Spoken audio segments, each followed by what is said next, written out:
would think that a person that has made a mistake would be wise enough not to make that same mistake twice. But that doesn't seem to be the case for Netflix, Mattel, Ted Biaselli over at Netflix, and of course Kevin Smith, who brought the bastard that was Masters of the Universe Revelation last year. Well, they are stepping on it once again, and they are bringing us Masters of the Universe Revolution. Of course, once again from the hand of Kevin Smith.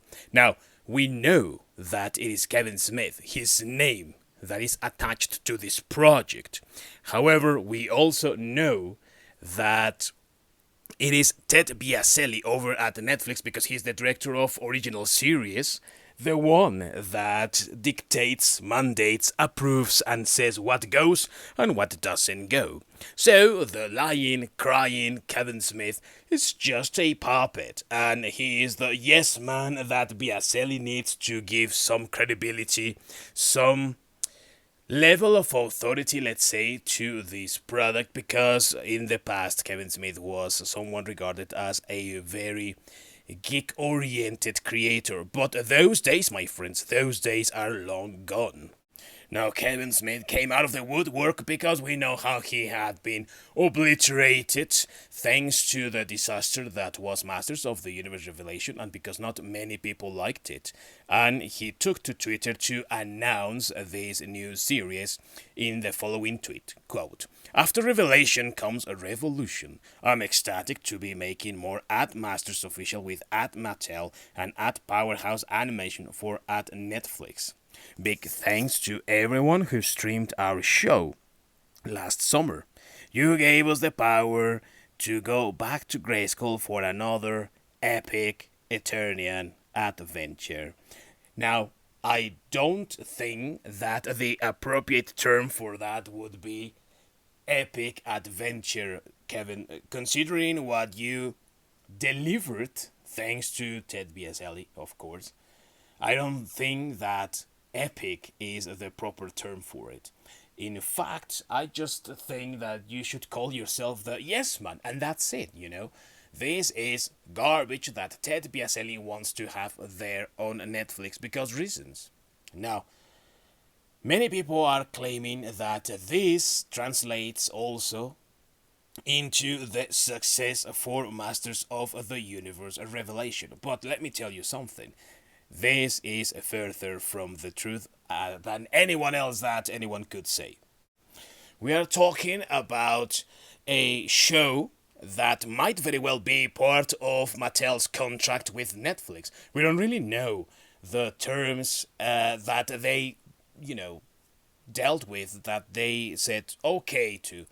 But, what I can tell you is that at least it appears as if they had stated that their properties needed to have minimum 2 seasons, considering that He-Man and the Masters of the Universe, which is the other Netflix animation based on the Motu property, has 2 seasons. And if you pay attention, those seasons were created conjunctly. They were done almost one after the other.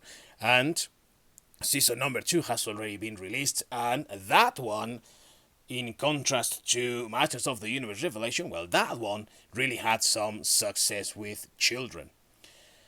That might be the case also here, that Masters of the Universe Revelation decided to have 2 different seasons, and that is part of the contract with Mattel.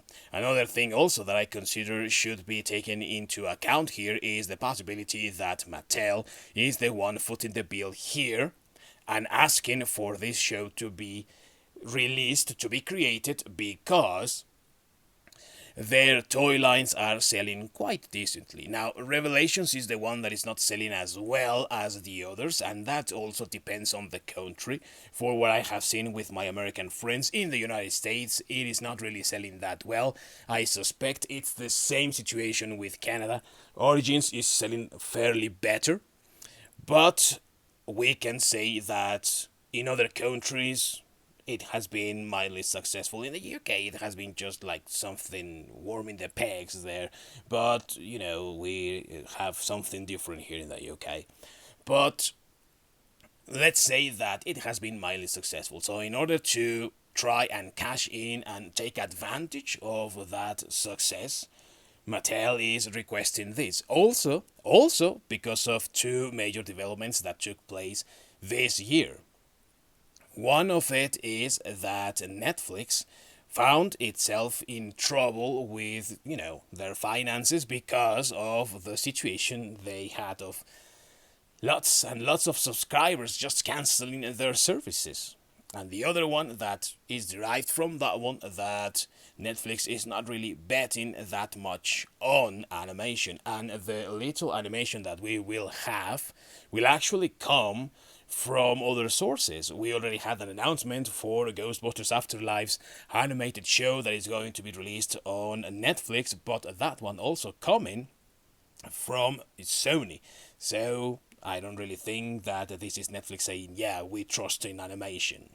Now, the other thing also that we are not taking into consideration is that right after the release of Masters of the Universe Revelation and Kevin Smith's contractual obligations to promote the show, he quickly moved on to another project and one of his own, which means that he was going to be busy for the better part of last year and also this year into that project. And right now, the fact that he is coming back, announcing this and saying that he is in charge of writing and that he's in charge of this show again, means that either he was paid handsomely for this, or it was also part of his contract, and Ted Biaselli, being the bitch that he is just trying to squeeze as much as he can from that deal and have Kevin Smith produce something that he knows will be to his complete satisfaction and pleasure. And let's remember that Biaselli is also one of those left idiots that think that diversity matters and all that crap.